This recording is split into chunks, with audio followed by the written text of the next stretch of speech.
Welcome back to the Power and the Glory.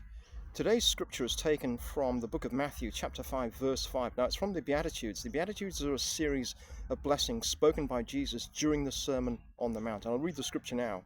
Blessed are the meek, for they shall inherit the earth. Now, the meek in this instance doesn't mean weakness or passivity. Instead, it describes a person who possesses inner strength and power, but chooses to exercise it with gentleness and humility.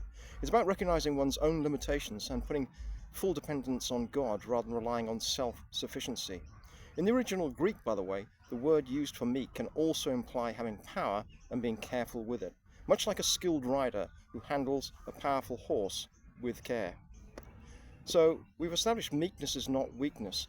Meekness in this instance is not about being timid or passive, but rather about having a gentle and humble spirit through personal choice, restraining natural impulses, and instead leading with lowliness of spirit, humility and gentleness.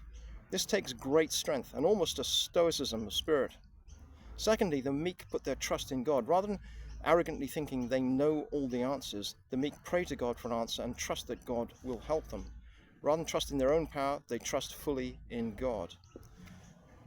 Thirdly, the meek are gentle and humble of heart. If you're meek, you're humble and have a gentle way of dealing with others, characterized by patience and a willingness to yield to God's direction. God sees you as teachable, and that's an important thing.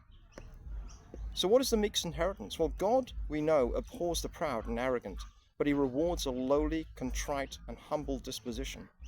And the verse echoes this, promising that the meek will inherit the earth because they have the right heart posture to be favored by God. So let's have a look at a few examples of meekness and humility within the pages of the Bible. Moses has been described as the meekest man on earth, and Jesus, who called himself meek and lowly, exemplify this virtue. So in summary, what does the verse really teach us?